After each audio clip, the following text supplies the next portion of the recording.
Hello everyone, today topic is electrolysis. आज हम बात करेंगे इलेक्ट्रोलाइसिस की। लास्ट लेक्चर में हमने जो बात कही थी वो बात हमने की थी कॉलोइडल लॉ के बारे में, जहां हमने वीक इलेक्ट्रोलाइट्स की बात भी रखी और स्ट्रॉन्ग इलेक्ट्रोलाइट्स की बात भी रखी थी, ठीक है ना। तो अब आप समझेंगे इलेक्ट्रोलाइसिस होता है क्या है, क्योंकि इसके बाद जो हमने लॉ पढ़ना है वो पढ़ना हमने फ्राडे लॉ ऑफ इलेक्ट्रोलाइसिस। तो पहले हम इलेक्ट्रोलाइसिस को समझ जाते हैं होता क्या। देखिए, the process of decomposition of an electrolyte by the passage of electricity is called electrolysis और electrolytic dissociation. The process of decomposition of electrolyte, जब आप क्या करते हैं इलेक्ट्रोलाइट को क्या करते हैं डिकम्पोजिशन करते हैं, यानी कि उसको क्या करते हैं तोड़ते हैं, उसको ब्रेक करते हैं, ठीक है ना। अब ब्रेक करने का तरीका कैसा है, कह रहा था bye the passage of electricity. जब आप इलेक्ट्रिसिटी देके इलेक्ट्रोलाइट को क्या करते हैं डिकम्पोज करते हैं तो उस प्रोसेस को बोला जाता है सिंपली इलेक्ट्रोलाइसिस। बहुत सिंपल है। The process of decomposition of electrolyte by the passage of electricity is called electrolysis और इलेक्ट्रोलाइटिक डिसोसिएशन। तो सिंपल सी बात है, ये कह रहा है एक ऐसी प्रोसेस जिसमें आप क्या करेंगे डिसोसिएट करेंगे। क्या डिसोसिएट करेंगे आप इलेक्ट्रोलाइट को डिसोसिएट करेंगे। जब आप क्या करेंगे उसमें क्या करेंगे इलेक्ट्रिसिटी क्या करेंगे उसमें पास कराएंगे, तो वो चीज क्या हो जाती है आपका जो कंपोजिशन है, यानी कि बोल सकते हैं आपका जो इलेक्ट्रोलाइट है वो पूरी तरह क्या हो जाता है डिसोसिएट हो जाता है, ठीक है ना। इसे बोला जाता है इलेक्ट्रोलाइसिस, ठीक। अब बात निकल के आती है, it is carried out in electrolytic cell where electrical energy is converted into chemical energy. आप जानते हैं कैरिड आउट कब होगा इलेक्ट्रोलाइटिक सेल में, जब इलेक्ट्रोलाइटिक सेल में हम क्या करते हैं इलेक्ट्रिकल एनर्जी देते हैं तो किसमें बदलती है वो केमिकल एनर्जी में बदलती है। इलेक्ट्रोलाइटिक्स आपने सेल पढ़े हैं, जस्ट अपोजिट होते हैं गैल्वेनिक सेल के। For electrolysis to take place two suitable electrodes are immerse in a liquid. दो सुटेबल हम क्या करते हैं इलेक्ट्रोलाइसिस के लिए दो सुटेबल इलेक्ट्रोड लेते हैं, उनको इमर्ज किस में करते हैं लिक्विड में करते हैं। The solution of an electrolyte contains ion, जो सॉल्यूशन होगा इलेक्ट्रोलाइट का क्या करेगा आयन को कंटेन करेगा। When an electric potential is applied between the electrode, जब इलेक्ट्रोड के बीच में इलेक्ट्रिक पोटेंशियल क्या किया जाता है अप्लाई किया जाता है। The positively charge ions move towards the cathode and negatively charge ion towards the anode.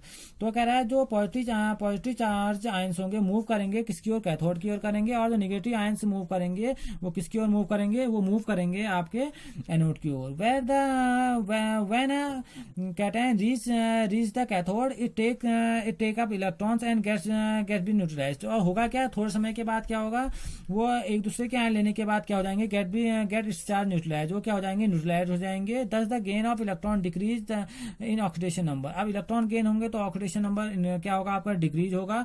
Means reduction take place at the cathode, यानी कैथोड में क्या प्लेस होने लग जाएगी रिडक्शन होने लग जाएगी। रिडक्शन होगी इसका मतलब इलेक्ट्रिक एनर्जी हमने दी है, इलेक्ट्रिक एनर्जी के बाद तो किसमें बदल रहा है वो बदल रहा है आपकी केमिकल एनर्जी में। कह रहा similarly an anion when is reached, जो एनायन क्या होता है वो किसकी ओर पहुंचता है एनोड की ओर पहुंचता है। गिव्स अप इलेक्ट्रॉन देता है, दस discharge loss of electron increase oxidation number. Means इसका वहां पर वो क्या होगा आपका एनोड में क्या होगा आपका ऑक्सीडेशन होगा, ठीक है ना। The tendency of an electrode to lose electron is known as oxidation potential और रिडक्शन पोटेंशियल। ये चीजें हम पढ़ चुके हैं, ये इसलिए दोबारा बताए जाने क्योंकि यहाँ पर इलेक्ट्रोलाइसिस की बात आ रही है, ठीक है ना। यहाँ पर इलेक्ट्रोलाइटिक कंडक्टेंस की बात आती है, मैंने बताया था जस्ट अपोजिट केस हैं एक दूसरे के, तो वहां पर को दोनों बातें रखी गई हैं, ठीक है। अब जैसे electrolysis of fused sodium chloride. अब फ्यूज्ड सोडियम क्लोराइड पे इलेक्ट्रोलाइसिस कैसा होगा वो दिखा रखा है। कह रहा है when fused sodium chloride is electrolysed, जब फ्यूज्ड सोडियम क्लोराइड को इलेक्ट्रोलाइज किया जाता है तो आयंस Na के आयंस जो होंगे मूव टुवर्ड्स कैथोड, वो किसकी ओर मूव करेंगे कैथोड की ओर मूव करेंगे। एंड Cl के जो आयन होंगे वो किसकी ओर मूव करेंगे वो करेंगे एनोड की तरफ मूव करेंगे। At cathode Na plus ion accept electron, जो Na आयन होंगे क्या करेंगे एक्सेप्ट करेंगे। Na के जो आयन होंगे क्या होंगे कह रहा है at cathode Na plus ion accept electron to form sodium metal and anode reach Cl ion and lose electron to form Cl2 gas. तो इस टाइप की रिएक्शन यहाँ पर को होगी एनोड में और कैथोड में, क्योंकि Cl से आप देख रहे हैं इलेक्ट्रॉन ले रहा है तो क्या बन रहा है Cl बन रहा है, Cl माइनस से Cl बन रहा है, और कैथोड में देखिए Na प्लस से इलेक्ट्रॉन ले रहा है तो Na बन रहा है, ठीक है ना। तो ये आपका है फ्यूज स्टेट में। इलेक्ट्रोलाइसिस एक्वस में क्या होगा एक्वस में वही चीज है NaCl है Na plus Cl minus small amount of H plus OH, यहाँ दोनों होंगे यहाँ पर ये कि वाटर के साथ क्या होंगे आपके साथ वाटर के साथ मिक्स होंगे। तो कह रहा है एक मोर than one type of ion present in given electrode, यानी कि इलेक्ट्रोड के पास अगर एक से ज्यादा आयन है then the one ion is liberate which is require least energy. वो क्या कह रहा है जिसकी एनर्जी कम होगी वो क्या होगा लिबरेट, यानी कि वो क्या हो जाएगा निकल जाएगा। देखिए ion liberate which requires least energy, the energy required to liberate an ion is provided by the applied potential between electrode. The potential is called discharge potential और डिपोजिशन पोटेंशियल, इसको डिस्चार्ज पोटेंशियल भी बोला जाता है। यानी कि वो कह रहा है अगर इस बात को समझिए, कह रहा है if more than one type of ions are present at a given electrode, यानी कि गिवन इलेक्ट्रोड में एक से ज्यादा आयन प्रेजेंट हैं, then the one ion is the liberate which require least energy. अब एक आयन को निकलने के लिए एनर्जी चाहिए होती है, the energy require to liberate an ion, एक ऐसी एनर्जी जो आयन को लिबरेट करे, आयन को बाहर निकाले, ठीक है ना, उसको निकालने के लिए, उसको अप्लाई करने के लिए कह रहा है, is provided by the potential applied potential between electrode. तो इलेक्ट्रोड के बीच में जो आपने पोटेंशियल अप्लाई किया है वो उसको क्या करेगा, एनर्जी देगा। तो इसी पोटेंशियल को बोला जाता है डिस्चार्ज पोटेंशियल। डिस्चार्ज इसलिए बोला गया कि उसने एक आयन क्या करने हैं, वहां से उस सॉल्यूशन से बाहर करने हैं, ठीक है ना। तो ये आपका था इलेक्ट्रोलाइसिस। अब हम पढ़ते हैं Faraday law of electrolysis. Faraday law of electrolysis. Electrolysis के बारे में हमने देखा कि करंट के पास करने पर जब क्या होता है, हम इलेक्ट्रोलाइट होता है उसको डिकम्पोज करते हैं, उस प्रोसेस को बुलाया जाता है इलेक्ट्रोलाइसिस।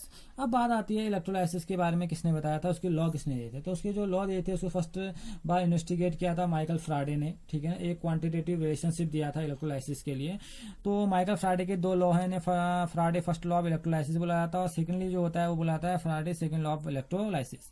तो फर्स्ट लॉ की ओर चलते हैं। This law state that the amount of a substance deposit or dissolve at an electrode is directly proportional to the charge passing through the electrolytes। बहुत सिंपल है। इस लॉ ने क्या बताया, इस लॉ ने बताया कि the amount of a substance deposit और डिजॉल्व एट एन इलेक्ट्रोड पर जो सब्सटेंस डिपॉजिट होगा या जो डिजॉल्व होगा, the amount of substance deposit, जितने अमाउंट में जो सब्सटेंस है या तो वो इलेक्ट्रोड में डिपॉजिट हुआ या तो वो क्या हुआ, डिजॉल्व हुआ, इट डायरेक्टली प्रोपोर्शनल, वो किसके डायरेक्टली प्रोपोर्शनल होगा, to the charge passing through the electrolytes. वो इलेक्ट्रोलाइट्स से कितना चार्ज पास हुआ उसके क्या होता है, वो डायरेक्टली प्रोपोर्शनल होता है। बहुत सिंपल है। The amount of substance deposit और डिजॉल्व एट एन इलेक्ट्रोड के पास कितने अमाउंट का सब्सटेंस डिपॉजिट हुआ या डिजॉल्व हुआ, वो किसके डायरेक्टली प्रोपोर्शनल होगा, वो डायरेक्टली प्रोपोर्शनल होगा to the charge passing through the electrolytes से कितना चार्ज पास हुआ उसके डायरेक्टली प्रोपोर्शनल होगा, ठीक है ना। If a current of 1 ampere is passed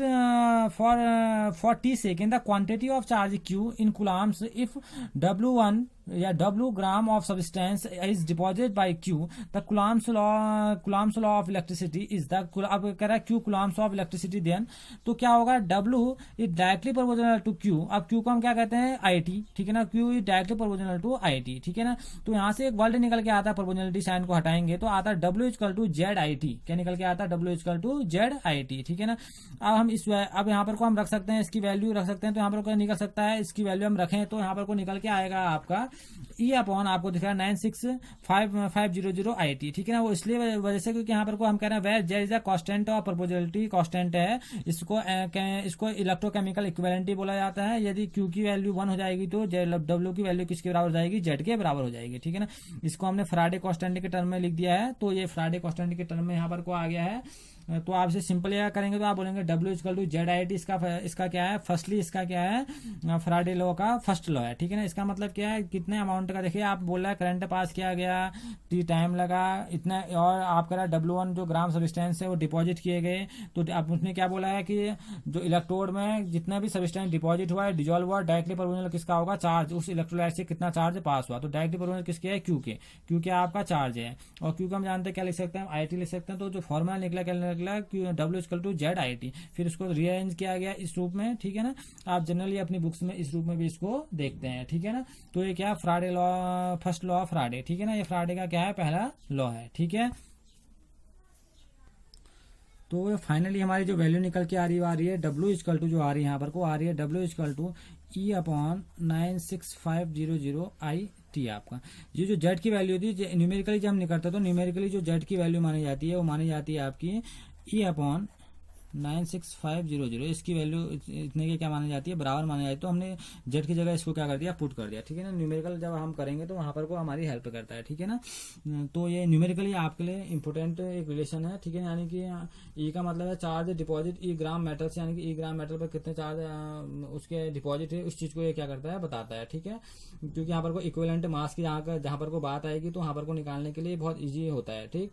तो यहाँ पर को जो ई है आपका क्या है, इक्विवेलेंट मास आप बोल सकते हैं उसको, इक्विवेलेंट मास के टर्म में बताना होता है तो जब जेड को हम किससे कन्वर्ट कर देते हैं, इक्विवेलेंट मास के टर्म में बदलना होता है तो हो जाता है Z equal to E upon F होता है, वो एफ में होता है यहाँ पर को फराडे, तो फराडे की यहाँ पर को वैल्यू रखी गई है। ये आपका इक्विवेलेंट मास है, जितना मास उस सब्सटेंस ने क्या किया, डिपॉजिट किया, यानी कि कह रहा है mass of any substance produce when 1 mole of electron is pass through a solution, यानी कि जब इलेक्ट्रोलाइट से कितना, जब इलेक्ट्रोलाइट से क्या हुआ, इलेक्ट्रोलाइट से कितना करंट पास हुआ तो उस टाइम उस इलेक्ट्रोड ने कितना मास क्या किया, इक्विवेलेंट मास डिपॉजिट किया, तो उस चीज को क्या करता है, बताता है। ठीक है, तो ये आपका क्या है, ये आपका बोल सकते हैं यहाँ पर को इक्विवेलेंट मास की यहाँ पर को बात आ रही है, तो क्लियर है ना। इसकी जगह रख देंगे हम, ये ई अपॉन एफ होता है जेड की जगह, तो यहाँ पर जेड हटा देंगे तो यहाँ पर को ये चीज वैल्यू निकल के आ जाएगी। ठीक है ना, आपसे निकालना चाहें ई को, तो ई को हम बोल सकते हैं, ई को जो बोला जाता है वो बोला जाता है m/2। m यहाँ पर को जो होता है आपका मोलर मास होता है। ठीक है ना, मोलर मास के टर्म में बताया जाता है। अगर एक का निकालना है तो 1 हो जाएगा, 2 का निकालना है 2, 3 का निकालना है 3। सिंपल होता है, मोलर मास अपॉन, अगर हम समझेंगे ई को तो क्या होता है, molar mass upon number of electron involve with oxidation और रिडक्शन। अगर हम सीधे सिंपल बोले इक्विवेलेंट मास को तो ये m जो होता है यहाँ पर को हम बोलते हैं m, यहाँ पर 2 ना भी लिखे तो यहाँ पर को लिख सकते हैं हम ऑक्सीडेशन ऑब्लिक रिडक्शन, यानी कि नंबर ऑफ इलेक्ट्रॉन इन्वॉल्व, कितने नंबर ऑफ इलेक्ट्रॉन क्या हुए, इन्वॉल्व हुए, नंबर ऑफ इलेक्ट्रॉन कितने इन्वॉल्व हुए ऑक्सीडेशन और रिडक्शन में, उसको ये बोला जाता है। तो यहाँ पर को ये सब ये वैल्यू को रखा गया है। ठीक है ना, तो ये है आपका Faraday first law of electrolysis. Okay, अब हम पढ़ते हैं सेकेंड लॉ ऑफ इलेक्ट्रोलाइसिस। अब सेकेंडली लॉ है इसका फैराडे सेकेंड लॉ। अब फैराडे सेकेंड लॉ क्या है, the law state that the amount of different substance deposit at electrodes by passage of same quantity of electricity are proportional to their chemical equivalent E. देखिए यहाँ पर वो क्या होता है, ये लॉ बोलता है स्टेट है the amount of different substance is deposit. Different substance क्या होते हैं, डिपॉजिट होते हैं। अब कह रहा है the law state amount of different substance deposit eight electrode. Different substance, अलग अलग सब्सटेंस क्या होते हैं इलेक्ट्रोड में, क्या होते हैं, डिपॉजिट होते हैं by passage of same quantity of electricity.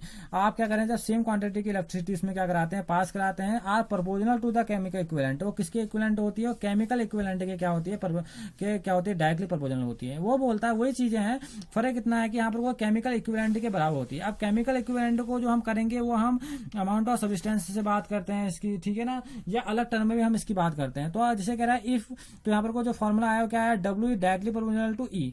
जो W है आपका, आप देख रहे हैं आपको W1 और W2 क्या है, amount of two different substance, जो अलग अलग सब्सटेंस है जिनको इलेक्ट्रोड ने अपने में क्या किया, डिपॉजिट किया है। And E1 and E2 the equivalent weights, और E1 और E2 आपके क्या है, केमिकल इक्विवेलेंट वेट्स हैं। ठीक है ना, तो बोला भी उसने ये कि जितना इलेक्ट्रोड क्या करता है, डिफरेंट टाइप के सब्सटेंस अपने में क्या करता है, डिपॉजिट करता है, वो डायरेक्टली प्रोपोर्शनल किसके होते हैं, उसके केमिकल इक्विवेलेंसी के क्या होते हैं, डायरेक्टली प्रोपोर्शनल होते हैं। ठीक है ना, तो यहाँ पर को अगर हम इसको थोड़ा सही करेंगे, इसको तो क्या होगा, W1 upon W2 equal to क्या होता है, E1 अपॉन E2। ठीक है ना, तो अगर हम कंबाइन करेंगे इसको, अगर हम बोलेंगे यहाँ पर को ZIT के जो हमने टर्म में दिखाया था, या EIT के टर्म में जो हम दिखा रहे हैं, तो यहाँ पर को W is directly proportional to ITE होता है, तो यहाँ पर को हम F लगा देते हैं, ITEF, क्योंकि 1 अपॉन F क्या होता है, यहाँ पर प्रोपोर्शनलिटी कांस्टेंट होता है, जिसे हम फैराडे कांस्टेंट भी बोलते हैं। ठीक है ना, तो ये आपका क्या है, सेकंड लॉ ऑफ इलेक्ट्रोलाइसिस है। ठीक है ना, इसे हम जानते हैं सेकंड लॉ ऑफ इलेक्ट्रोलाइसिस के बारे में जानते हैं। यहाँ पर जो फैराडे ने इसकी क्वांटिटी को बताया भी क्या, जनरलाइज भी क्या है, here Faraday F is the quantity of charge in coulombs required to deposit 1 gram of any substance, यानी कि 1 ग्राम ऑफ सब्सटेंस को डिपॉजिट करने के लिए जितना क्वांटिटी लगती है, इसे फैराडे ने क्या किया था, बताया था। ठीक है ना, तो ये फैराडे की क्वांटिटी है, इसको हम जानते हैं 96500 कूलम्स के क्या होती है, बराबर होती है। तो ये आपका फैराडे लॉ ऑफ इलेक्ट्रोलाइसिस। ठीक है, ये फर्स्ट लॉ भी हमने पढ़ लिया, और सेकंड लॉ के बारे में हमने जाना कि सेकंड लॉ इसकी क्या होती है। हम डायरेक्टली हम बोलते हैं इसको, अगर हम देखें तो, अगर हम सिंपल में अगर आप अपनी बुक्स में देखेंगे तो इस रूप में भी लिखा रहता है बहुत बार, W इक्वल टू ZQ के रूप में लिखा रहता है। और अगर हम इसको थोड़ा सही करेंगे तो ये हो जाता है आपका E अपॉन 96500, अभी हमने देखा, यहाँ पर Q बन जाता है, ये आपका Q बन जाता है। इसको हम सही तरीके से रीअरेंज करते हैं तो ये टर्म निकल के आता है W1 upon W2 equal to E1 upon E2, या हम इसे बोल सकते हैं Z1 अपॉन Z2। आप इसे ऐसे दिखाइए, कोई फर्क नहीं पड़ने वाला है, क्योंकि Q इसमें क्या है, सेम है। तो यहाँ पर Q की वैल्यू यहाँ पर को क्या रहती है, यहाँ पर को सेम रहती है। यहाँ पर उसने बात किया सेम क्वांटिटी ऑफ इलेक्ट्रिसिटी, चाहे सब्सटेंस से भले अलग अलग है, लेकिन वो क्या होता है, आप बोल सकते हैं उसकी जो इलेक्ट्रिसिटी है वो क्या होती है, सेम होती है। ठीक है, तो ये है आपका सेकेंड लॉ ऑफ फैराडे। ठीक है, तो आज हमने जाना इलेक्ट्रोलाइसिस के बारे में और फैराडे लॉ के बारे में। Okay, thank you.